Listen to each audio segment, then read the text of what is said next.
Assim foram concluídos os céus e a terra, e tudo que neles há. No sétimo dia, Deus já havia concluído a obra que realizara, e nesse dia descansou. Gênesis 2, 1 e 2. Depois de haver criado todo o universo e tudo que nele existe, Deus descansou. O descanso é uma etapa fundamental nesse processo. É preciso repouso e paz interior. Certo jovem começou a escrever num papel todas as coisas que desejava: fama, dinheiro, saúde, uma esposa bonita, um filho inteligente, poder e outras coisas mais. E a lista parecia não ter fim.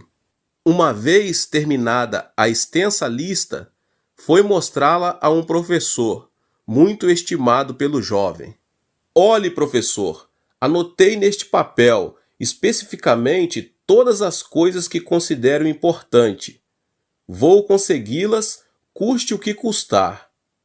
O professor, sorrindo, disse ao jovem: muito bem, mas você se esqueceu do mais importante. Surpreso, o jovem perguntou: o que é mais importante? Então o professor, pegando uma caneta da escrivaninha, escreveu no final da lista: paz interior. Os irmãos compreenderam? Você pode conseguir toda a fama e a riqueza que deseja, mas se não tiver paz no coração, nunca poderá ser uma pessoa feliz. Essa é a razão por que Deus descansou no sétimo dia. Todo o início e todo o fim estão nas mãos do Onipotente. Deus foi quem deu início à criação deste mundo físico e repousou ao terminar sua obra. Não existe nada no universo que tenha sido criado pelo homem. Deus criou o homem depois de haver criado todo o universo. Em consequência, Adão não precisou fazer nenhuma obra. Foi Deus quem criou e, além disso, ele governa este mundo. O homem é quem deve crer no Senhor, adorá-lo e louvá-lo todos os dias. A razão para Adão e Eva serem expulsos do jardim do Éden foi o fato de eles terem desejado criar e dominar seu próprio mundo. A obra criativa é um privilégio de Deus. Consequentemente, para termos sucesso, devemos deixar que Deus faça a obra por nós e não nós por Deus. Você tem dificuldades em sua vida? Peça a obra a Deus e deixe que Ele a faça. Aproxime-se da presença divina e deixe Deus operar um milagre, porque só assim você poderá desfrutar a bênção do repouso e da paz interior, que em seu coração serão como faróis lhe mostrando que Deus tomou o controle da sua vida. A Bíblia diz em Mateus 11, versos 28, 29 e 30, venham a mim, todos os que estáis cansados e sobrecarregados, e eu lhes darei descanso. Tomem sobre vocês o meu jugo e aprendam de mim, pois sou manso e humilde de coração, e vocês encontrarão descansos para as suas almas, pois o meu jugo é suave e o meu fardo é leve. Em síntese, não importa o que você faça, primeiro ore até que a paz de Deus repouse sobre a sua vida. Em seguida, comece o seu trabalho. Eu ensinei para os irmãos da Coreia, principalmente para os irmãos da minha igreja, essa prática. Todos os dias pela manhã, especificamente entre os horários das 4h30 às 5 da manhã, começamos o turno de oração. Nenhum dos irmãos de minha igreja na Coreia saem para trabalhar sem antes levarem um tempo de oração. Não inicie algo sem sentir a paz de Deus. Caso contrário, o responsável pelo fracasso será você mesmo. No entanto, se um projeto for iniciado contando com a paz divina, o Alfa e o Ômega, o princípio e o fim, se responsabilizará e fará a obra por você. Então deixe Deus fazer por você. Entre no descanso de Deus, em nome de Jesus.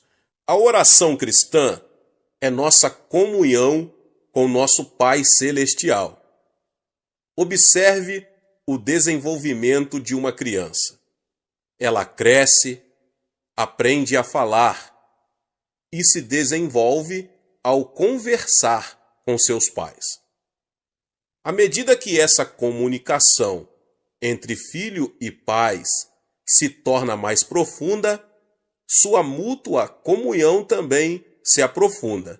A fé do cristão opera da mesma forma.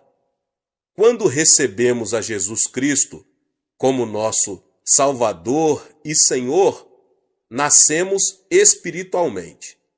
E o Espírito Santo começa a habitar em nós. Uma das primeiras coisas que ele nos ensina é como orar.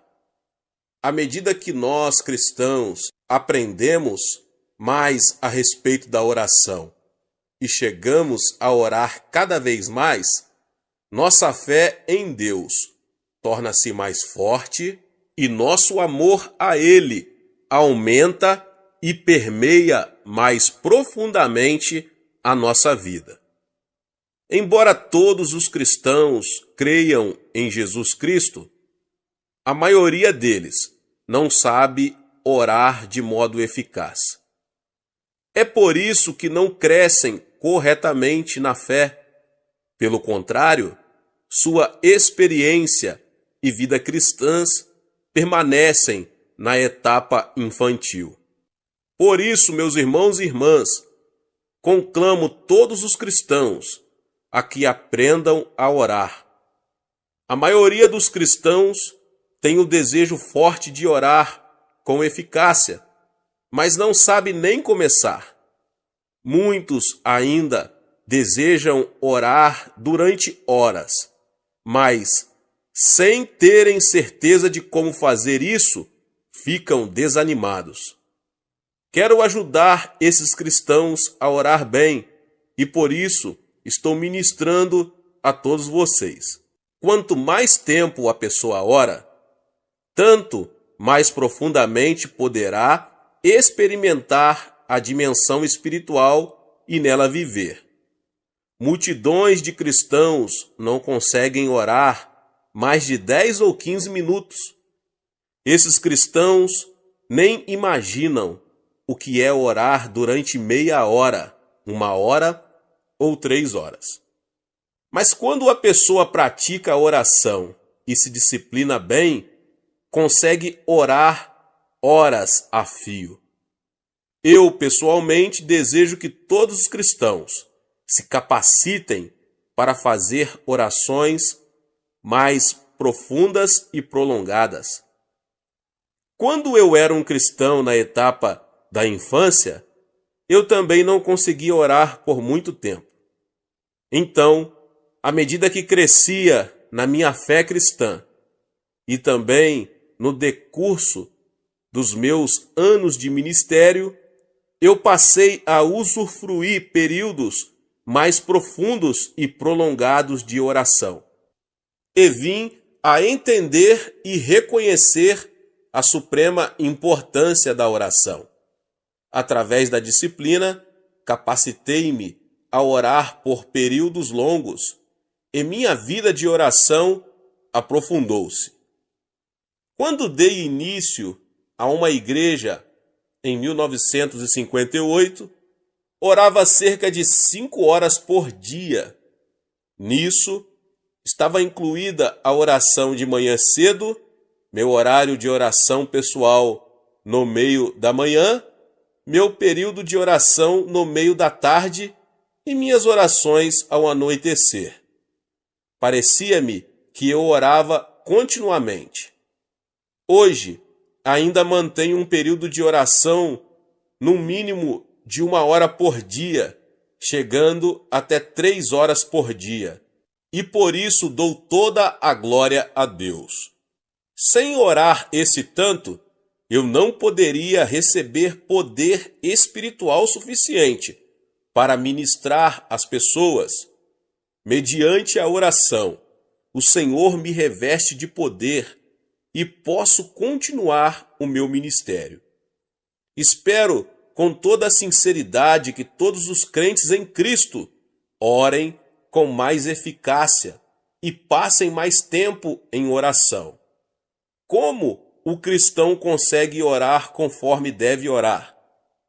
Para orarmos de modo profundo e eficaz durante períodos mais longos, segundo o nosso desejo, devemos tentar descobrir as melhores maneiras de orar. Devemos estudar bem outros métodos e planejar as nossas orações com toda a sinceridade. Mas se não orarmos com fervor e eficácia, nunca conseguiremos orar da maneira que almejamos. Desejo compartilhar com vocês vários métodos que uso em minha vida própria de oração. Gostaria de ajudá-lo a edificar sua própria vida de oração de modo profundo, eficaz e satisfatório. Se eu comparasse a oração a um passeio a pé, a oração de estilo livre seria como caminhar livremente, sem ter em mente nenhum lugar planejado para ir. Conforme meus pés me iriam levando, simplesmente andaria e então voltaria para casa. De forma semelhante, trata-se de orar a Deus segundo meu coração vai livremente em direção a Ele, sem nenhum roteiro específico de oração, para servir de ajuda. A oração de estilo livre é feita por muitos cristãos. Boa parte da oração congregacional é feita dessa maneira, mas embora haja mérito em orar livremente, conforme a pessoa deseja, a distração ou falta de atenção pode chegar a ser uma desvantagem. Há também certa dificuldade em orar, porque em breve, você ficará sem assuntos de oração. A oração de estilo livre é boa quando você tem pouco tempo e, apesar disso, deseja eficácia. Devemos, porém, ser vigilantes na oração de estilo livre para evitar o tipo de oração que começa com o nosso próprio monólogo de pedidos, dá-me, dá-me. Lembre-se de que estamos falando com nosso Pai Celeste, digno de reverência, temor, que criou os céus e a terra. Devemos então preparar o nosso coração quando nos aproximamos do trono do nosso Pai. Devemos arrepender-nos de nossos pecados e se guardamos rebelião no íntimo contra Deus e apesar disso ainda oramos ao Senhor, as nossas orações não surtirão nenhum efeito. Confie no Espírito Santo para perscrutar o seu coração. Confesse os seus pecados e seja purificado pelo sangue precioso de Jesus, antes de você começar a pedir alguma coisa da parte de Deus. Embora oremos de modo livre, precisamos aproximar-nos de Deus com sincero agradecimento e palavras de louvor a Ele. Davi, o salmista, louvava a Deus e nos convida assim: apresentemo-nos ante a sua face com louvores e celebremo-no com salmos. Salmo 95, 2. Devemos lembrar-nos da graça de Deus e de suas bênçãos derramadas sobre nós no passado e agradecê-lo. Devemos também louvá-lo com a alegre expectativa de que Ele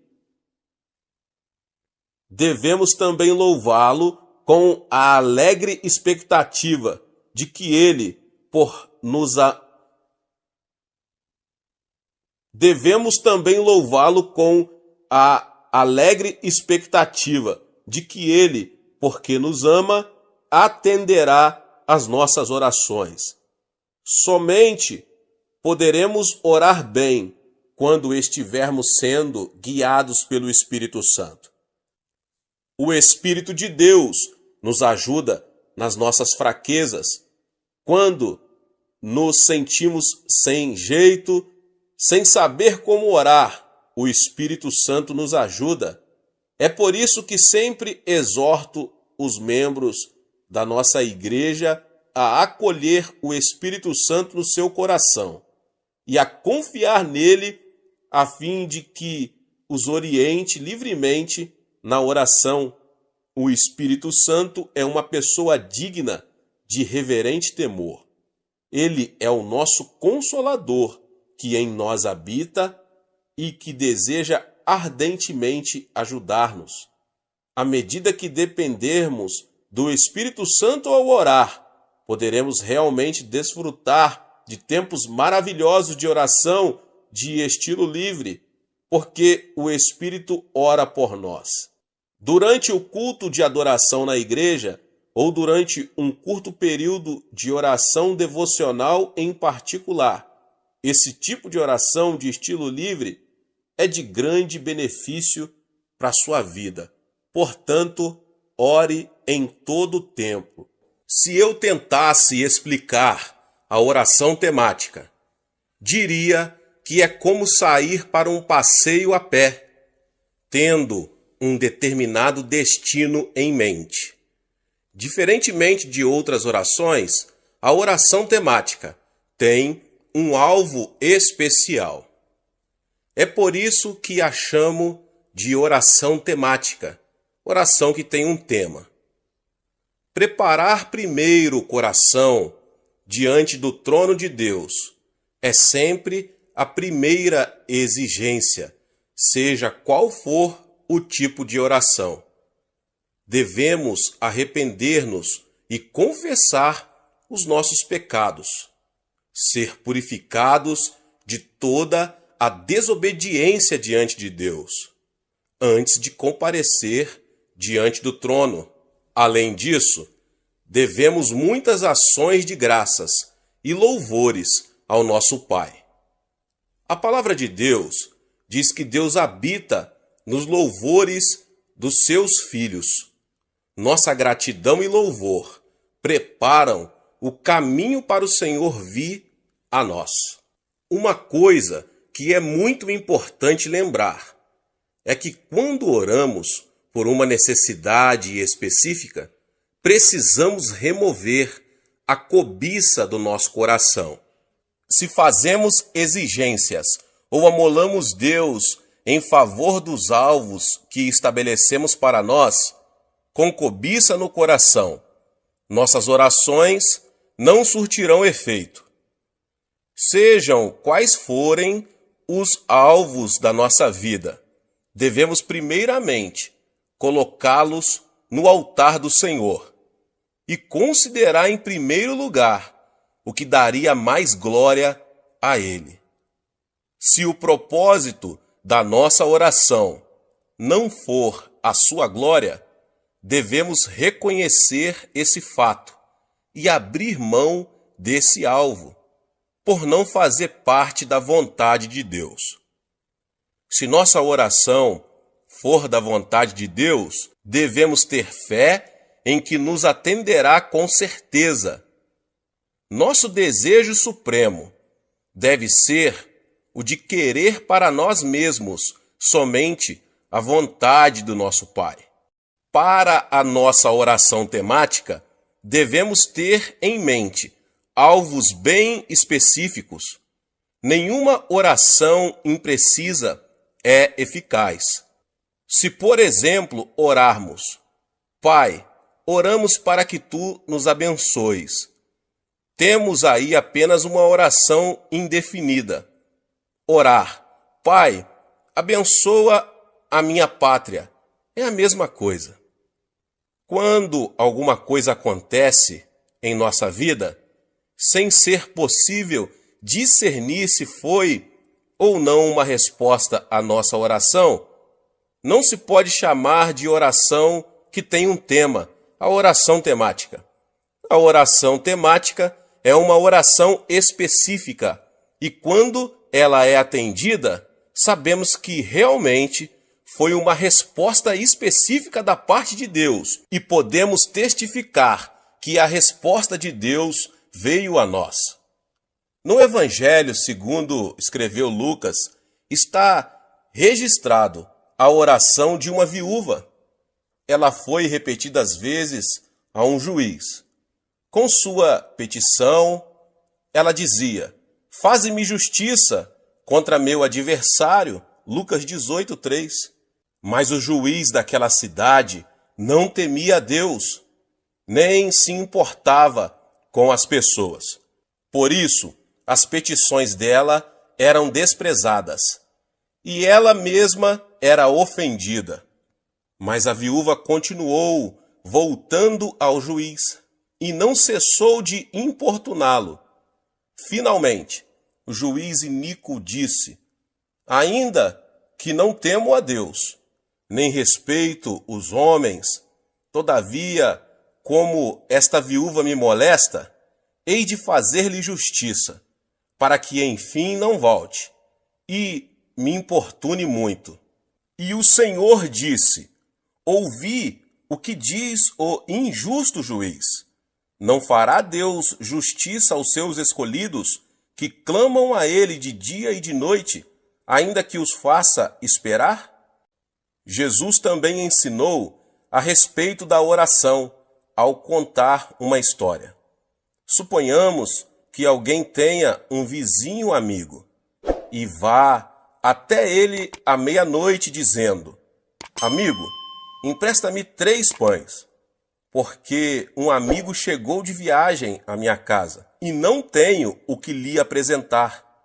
Então o vizinho responde de dentro: não me importunes, a porta já está fechada e os meus filhos estão comigo na cama. Não posso levantar-me para dar-te os pães.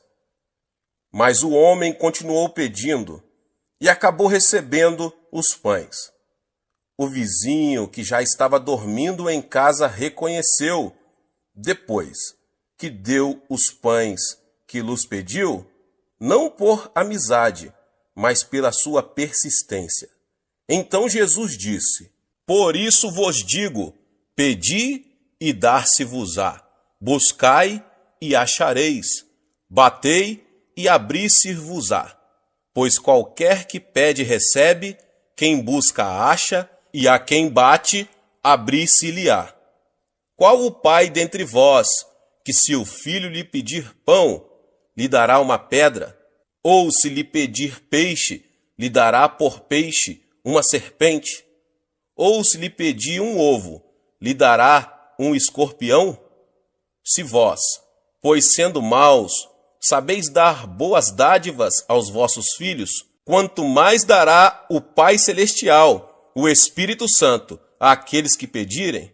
Portanto, orarmos, devemos ter alvo bem específicos, tais como: faze-me justiça contra meus adversários, ou empresta-me 3 pães. A oração sem alvos exatos não pode ser chamada de oração temática, a oração que tem um tema. Durante esses últimos meses, fiquei com uma única oração temática.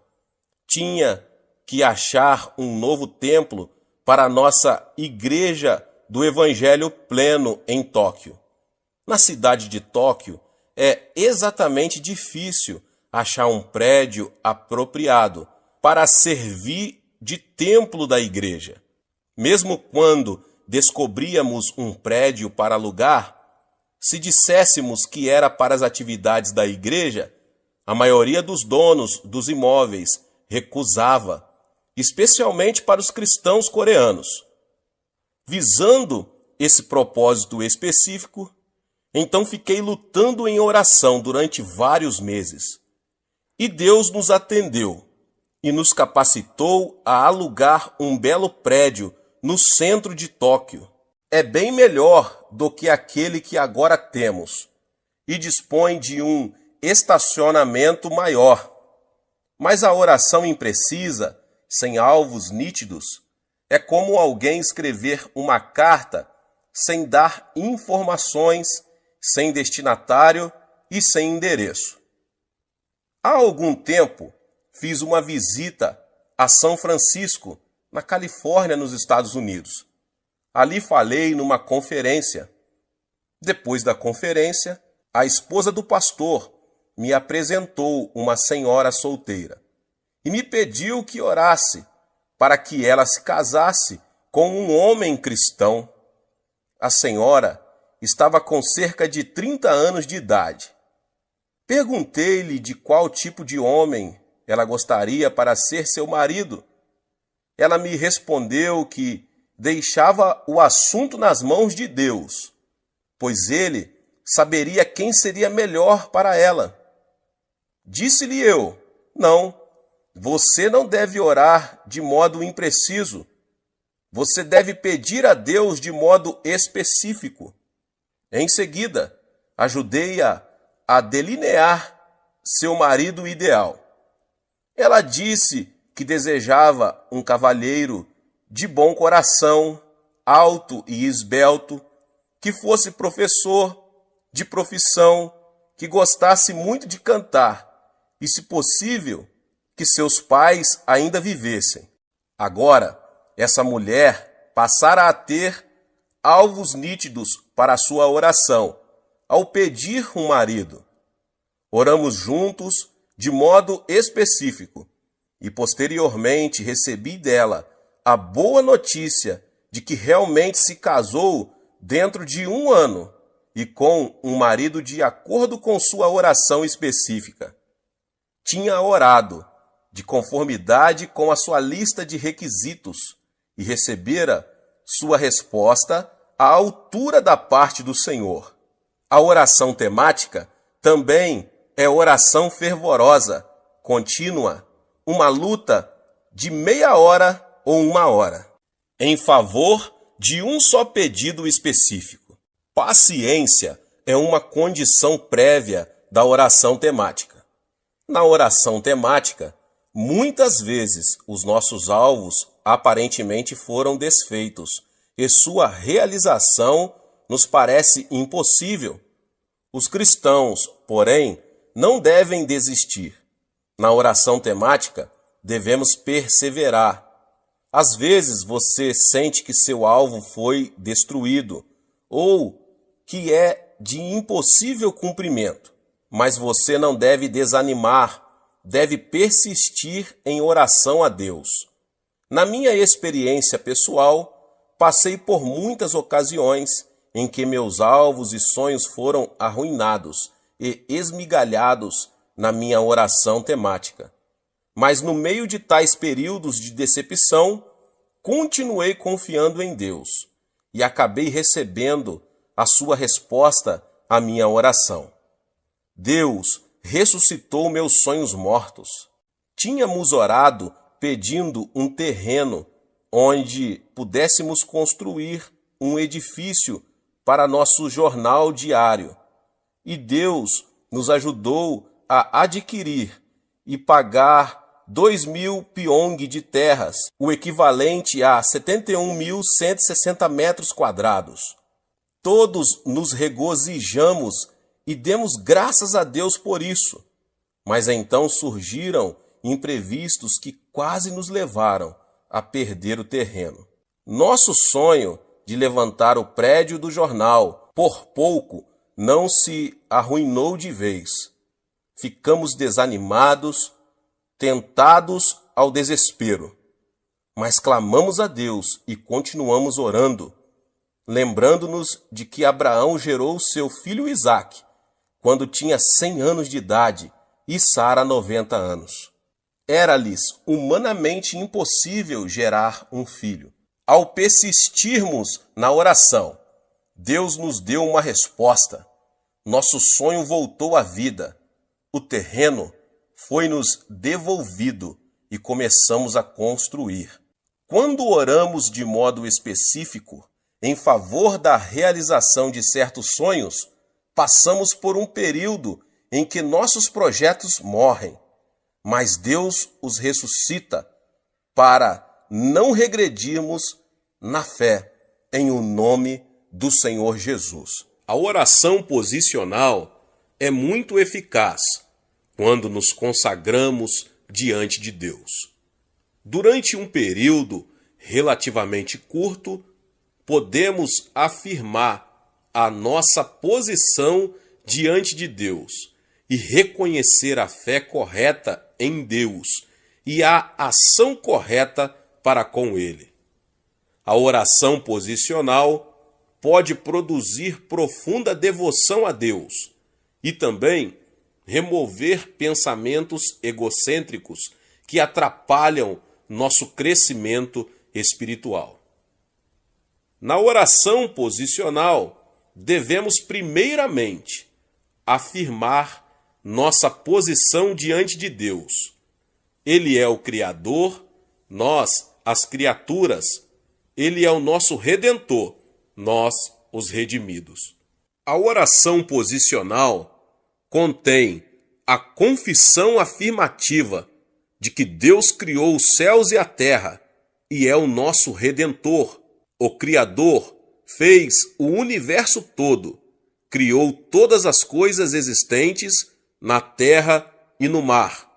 Criou o homem, criou-o do pó da terra e soprou vida nas suas narinas, para que se tornasse um ser vivente. Posto que fui criado por Deus, minha vida pertence a Deus e não a mim. O raciocínio de que o Criador é dono daquilo que ele criou é algo bem natural. Embora o homem tenha se rebelado contra Deus e caído, Deus o redimiu ao enviar seu Filho unigênito, Jesus, cujo corpo foi ferido e seu sangue derramado, a fim de redimir o homem para si mesmo. Logo, sou duplamente possessão de Deus, pela criação e pela redenção. Quanto ao meu presente e ao meu futuro, não tenho controle total sobre eles, porque minha vida pertence a Deus. Os direitos soberanos sobre minha vida pessoal pertencem a Deus. Se, portanto, Deus avançar em determinada direção, eu também deverei avançar nessa direção com Ele. Preciso ir com Deus para onde Ele está indo, porque sou dele. Preciso viver uma vida de total obediência e submissão a Deus. Então, eu oro esse tipo de oração, a oração posicional diante de Deus. Mediante essa confissão, concordo com Deus que eu não sou dono de mim mesmo, mas que Deus tem direitos soberanos sobre meu presente e meu futuro. Ele controla os acertos e os erros de minha vida. Obviamente, quando oro assim, eu me humilho diante dele e entrego a ele todo o meu ser. A segunda posição que afirmo diante de Deus durante essa oração é o meu reconhecimento de que Ele é o meu pastor e eu sou sua ovelha. O Salmo 23 me diz que o Senhor é o meu pastor. Na minha oração, reconheço que o Senhor é verdadeiramente o meu pastor. Como cristãos, sabemos que Deus é nosso pastor e que Ele é um bom pastor.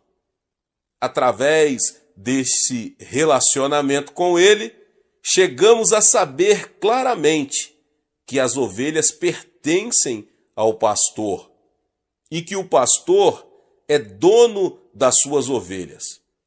O pastor tem o dever e o privilégio de guiar, alimentar e proteger suas ovelhas, cuidar delas e zelar pelo seu bem-estar. As ovelhas dependem do pastor para receber sustento e proteção. Como foi apropriado que Davi tenha assemelhado Deus a um pastor e nós as ovelhas. Deus realmente é o meu pastor, de modo que nada me faltará. À medida que eu declaro ser Deus o meu pastor, que supre todas as minhas necessidades para o meu viver diário, Deus me faz deitar em pastos verdejantes. Como meu pastor, que me dá repouso e paz na alma, ele me leva a águas tranquilas. Podemos ir além nesta oração. Meu pastor me livra da morte e, por amor do seu nome, vivifica a minha alma e me guia pelas veredas da justiça. Ele participa ativamente da minha vida, de modo que eu posso sair dos meus caminhos pecaminosos e viver com retidão. Já não tenho medo, embora eu passe pelas provações escuras da vida e pelo vale da sombra da morte, porque o meu pastor está comigo e me consola com a sua vara e cajado. Embora eu passe por escuridão total em meus dias, com agonias e dores, Deus, meu pastor, continua comigo, quer eu sinta a sua presença, quer não. A vara e o cajado de meu pastor, a sua proteção, está sobre mim, de modo que não sofrerei nenhum mal. Pelo contrário, no meio dos cruéis ataques do inimigo contra a minha vida, meu pastor coloca uma mesa de comida deliciosa diante de mim, na presença dos meus inimigos. O salmista orou: unges a minha cabeça com óleo, o meu cálice transborda. Nosso pastor vai levar-nos a habitar em sua casa para todo o sempre, a fim de podermos cantar-lhe louvores. Certamente a bondade e o amor me seguirão todos os dias da minha vida. O relacionamento entre o pastor e as ovelhas é tão íntimo e indescritível. O fato de que Deus é meu pastor e eu sou sua ovelha deve ficar profundamente gravado em nosso coração, porque é a verdade. Essa oração posicional é minha declaração de que eu realmente sigo, que lhe obedeço, que nele confio totalmente, pelo que também declaro que amo o meu pastor. Em terceiro lugar, Deus é o oleiro e eu sou o barro. Ele é o meu oleiro e eu sou um vaso que ele está formando segundo o seu desejo. Deus, como oleiro, toma uma porção de barro e faz vasos de todos os tipos, conforme a sua escolha.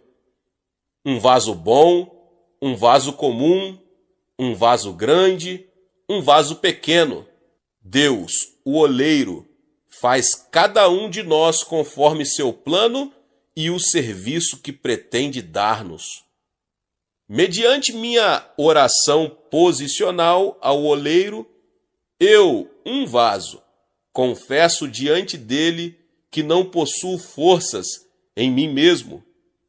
Posso, então, aceitar a sua obra soberana no tocante à minha posição de servo, segundo sua providência, enquanto as suas mãos me formam de acordo com sua eterna sabedoria, entendimento e conhecimento. Sempre oro assim na minha oração posicional: Deus Pai, tu és meu oleiro. Eu sou mero barro nas tuas mãos.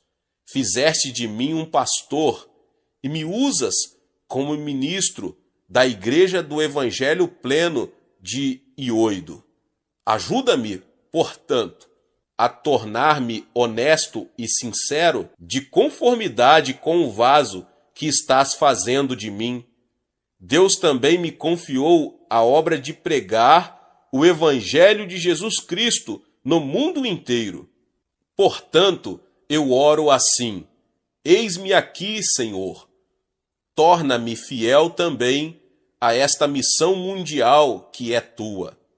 Além disso, Deus tem aumentado o meu ministério, dando-me a tarefa de treinar pastores novos e também edificá-los.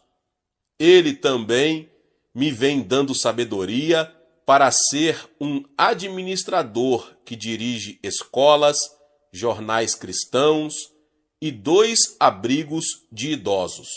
Continuo, portanto, a orar: Pai, tu me deste a capacidade de fazer este tipo de trabalho para ti. Guia-me, por favor, todos os dias, para eu conseguir cumprir bem essa tarefa. Capacita-me a seguir-te e a ser fiel na obra que tu me confiaste. Não me deixes ser outro vaso, senão aquele que determinaste segundo tua própria escolha. Não me deixes tentar ser mais do que aquilo que desejaste que eu fosse, e ajuda-me a não viver abaixo das expectativas que planejaste para mim. Ajuda-me a não me comparar com outros vasos que fizeste para o teu uso. Ajuda-me a não ser cobiçoso e desejar ir além dos limites que estabeleceste para mim. Que este vaso sempre esteja cheio do teu Espírito Santo, a fim de eu cumprir a vocação que tu me deste. Que eu sempre seja obediente e fiel dentro da tua chamada, a fim de que este vaso sempre glorifique o teu nome. Como uma terceira oração posicional, sou como uma massa de barro nas mãos de Deus. Confio só nele para que me amolde a vida. Já não comparo a minha posição com a posição de outras pessoas. Porque sou o vaso que Deus fez de mim e continua fazendo. Contemplo todos os dias o rosto do meu Pai e com diligência confio totalmente nele para receber o poder do Espírito, poder suficiente para que, como vaso, eu seja usado por ele. A quarta oração posicional é afirmar a minha posição diante de Deus como um ramo da videira. Em João 15, Jesus disse que ele é a videira e que eu estou ligado a ele como um ramo. Eu sou a sua extensão. Se o ramo não permanecer ligado à videira, murchará e morrerá. Devo sempre reconhecer que sou um ramo de Jesus e que ele é sempre a fonte que supre as necessidades da minha vida, pois ele é a videira e eu sou um ramo. Porque Jesus é a fonte, recebo dele graça para frutificar, visando a sua glória. Assim como a videira natural é a fonte principal de vida, pois recebe água e nutrição pelas raízes e as fornece aos ramos, assim também recebo minha vida da parte de Jesus, a minha videira. Não é o ramo que fornece vida à videira, é só pela graça da videira que o ramo recebe a água e nutrição dia após dia. Com essa analogia, entendemos que toda a obra é feita pelo Senhor e que nós, os crentes, não passamos de recipientes da sua graça para frutificarmos. Olhe para a cruz do Calvário. Jesus derramou o seu próprio sangue e seu corpo foi ferido. Através do seu sofrimento, ele realizou a obra da nossa salvação. A fim de termos perdão incondicional para os nossos pecados, reconciliação com Deus, plenitude do Espírito Santo, a cura, as bênçãos de Abraão, porque fomos libertos da maldição, e a vida eterna no céu, onde estaremos com ele para sempre. Jesus concedeu-nos esses dons gratuitos do seu amor e graça. A obra de providenciar dons pertence a Jesus. É ele que nos dá a graça para que frutifiquemos. Ao meditar sobre essa provisão impressionante feita para nós e ao tornarmos conscientes da fidelidade de Deus, chegamos à condição total humildade, obediência e submissão a Ele. Ficamos com o coração agradecido, sem nos jactar de nós mesmos, e permanecemos assim o tempo todo. Recebemos confiança inabalável no Senhor, de que Ele sempre operará em nosso favor. Aumenta também a nossa confiança em nossa posição, ao ponto de confiarmos totalmente nele, tendo a certeza de que nosso ramo florescerá e dará frutos para a sua glória. A quinta oração posicional é a afirmação de que ele é o noivo e que a igreja é sua noiva. O noivo tem posse da sua noiva. A noiva não tem posse do noivo. O noivo ama a sua noiva. Ela deve honrá-lo. E ele a sustenta e cuida dela, sendo Jesus o nosso noivo e sendo nós a sua noiva, devemos honrá-lo e obedecer totalmente a ele e esperar que ele supra as nossas necessidades diárias e nos proteja de todo perigo. Finalmente, seremos transladados para o seu reino celestial, como sua noiva. Aguardamos aquele dia glorioso, confiante nele, até ao fim de nossa vida aqui na terra.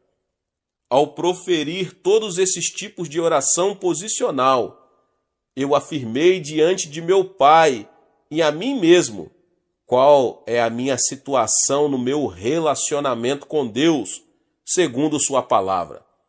Assim, recebo a ajuda para não me desviar em minha caminhada cristã. Esse tipo de oração leva-me a viver com cuidado uma vida centralizada em Deus, dedicando-me totalmente a Ele e sempre lembrando-me de que Ele é a minha fonte. Esses tipos de oração posicional nos ajudam a não sermos frívolos em nossa oração, com pensamentos espalhados que voam em todas as direções. A oração posicional nos ajuda grandemente ao dar-nos maior consciência de nossa verdadeira posição em Cristo. Por isso, não seremos facilmente afetados pelas muitas vozes do mundo ao nosso redor. Porque oramos todos os dias, apresentando nossas orações posicionais, nossos corações gozarão de uma situação firme diante de Deus, em nome de Jesus.